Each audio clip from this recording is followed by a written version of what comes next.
I have a developed water. Its best smell, it's released by 1988. It's cool water. And it's the best fragrance to 80s. And sikat na sikat to nung 80s sa Manila. Sabi nila. Kung nakikita nyo yung mga pabango ko, dami ko na collection. 14 na yun. Amoy lemon siya na may parang, basta lemon siya na matapang. Ang bango niya, guys. Bilhin nyo to, guys. Pang ano to, guys, yung tawag dito, summer. For summer siya. Pang ano siya. Pwede siya pang school, work, and then sa mag-gym. Basta pang maiinit siya. Pwede nyo to i-wear.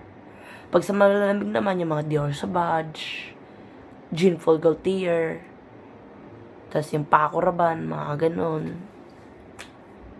Bango na ito, guys. Apakabango na itong cool water na to. Hindi ko maano to. 10 star to sa akin. 10 over 10. Long lasting ng 6 hours.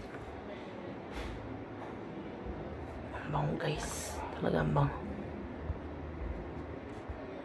Apakamura niya. Hindi siya tulad ng mga Dior Sauvage, mga 9,000, Creed Aventus, Le Male Elixir, mga Chanel, Versace. Cheapest price, guys. Cheapest price. Cheapest price siya. At 8 over 10 ang bottle. Pagaganda niya rin. Ayan, no? Cool water releases in 1988, the OD toilet, ang sikat. Ginawa siyang ni Pierre Bourdon. Kaamoy niya nga ang Medicine Imperial Lactid, Green Irish Tweed. Pinakamahal na pabango. Ay, hindi pa sa pinakamahal. Ang 20,000 na pabango. Cool water ang pinakamabangong perfume. Pwede pang school, pang araw-araw mo siya pwede kasi mura lang siya, 5,000 lang. Value is, position is fantastic. You will smell unique. Made in France siya. Tsaka pag bibili kayong cool water, ang bilhin nyo yung OG, yung EDT, OD toilet. Huwag yung Intense, Parfum, Reborn, only buy the OD toilet. Why?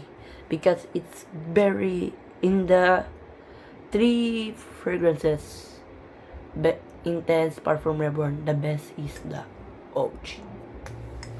The best is the OG. It smells like Creed Medicine Imperial, Green Irish Tweed.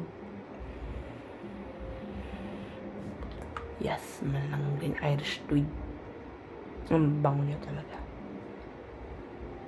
Yan.